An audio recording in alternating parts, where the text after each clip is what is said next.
Hi friends, welcome to my channel అండి. ఇదేంటి అంటే ఈవినింగ్ స్నాక్స్కి కానీ మార్నింగ్ బ్రేక్ఫాస్ట్కి కానీ ఎలా అయినా మనం తీసుకోవచ్చు అనమాట. ఇడ్లీ పిండితో పునుగులు అనమాట. ఫస్ట్ ఇడ్లీ పిండి తీసుకొని నేను మైదా కాకుండా గోధుమ పిండి యూజ్ చేస్తున్నానండి.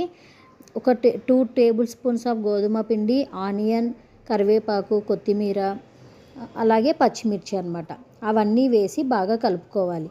చూడండి, మనకి గోధుమ పిండి వేసిన తర్వాత కొంచెం వాటర్ ఏమైనా తక్కువ అనిపిస్తే లైట్గా వాటర్ వేసి కూడా యాడ్ చేయొచ్చు. చూడండి, అలా రావాలన్నమాట. మనకు వేయడానికి మరీ గట్టిగా ఉండకూడదు, మరీ జోరుగా ఉండకూడదు అనమాట. ఇలా తర్వాత మనం వెంటనే ఆయిల్ పెట్టేసుకొని ఆయిల్ వేడి అయిన తర్వాత ఇలా పునుగులు చిన్న చిన్నగా మనం వేసుకోవాలి. పునుగులు వేసిన తర్వాత మనం ఏంటి అంటే అది సిమ్లో పెట్టుకొని ఫ్రై చేసుకోండి. తర్వాత కొద్దిగా మీడియం ఫ్లేమ్లో పెట్టుకొని చూడండి, మీడియం టు హై ఫ్లేమ్ మనము అడ్జస్ట్ చేస్తూ ఇవి బాగా వేయించాలి.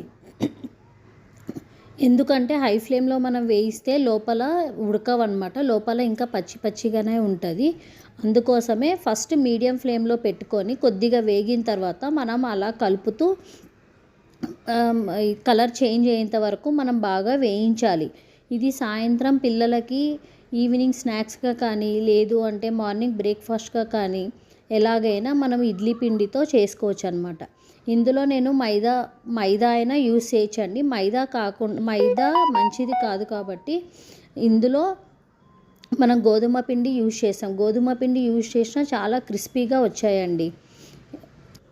ఇందులో నేను వంట సోడా కూడా యూజ్ చేయలేదండి. వంట సోడా యూజ్ చేయలేదు, మైదా యూజ్ చేయలేదు. జస్ట్ గోధుమ పిండి, ఇడ్లీ పిండి మాత్రమే నేను యూజ్ చేశాను అనమాట. అలా యూజ్ చేసినా చాలా క్రిస్పీగా వస్తున్నాయి అన్నమాట. ఈ వీడియో మీకు నచ్చినట్టయితే లైక్ చేయండి, షేర్ చేయండి, సబ్స్క్రైబ్ చేయండి ఫ్రెండ్స్. Bye bye. చూడండి, ఇలా జస్ట్ కట్ చేస్తేనే చాలా క్రిస్పీగా వస్తున్నాయి. చూడండి, ఇది ఈవినింగ్ స్నాక్స్గా కూడా మనం యూజ్ చేసుకోవచ్చు అనమాట. Bye bye.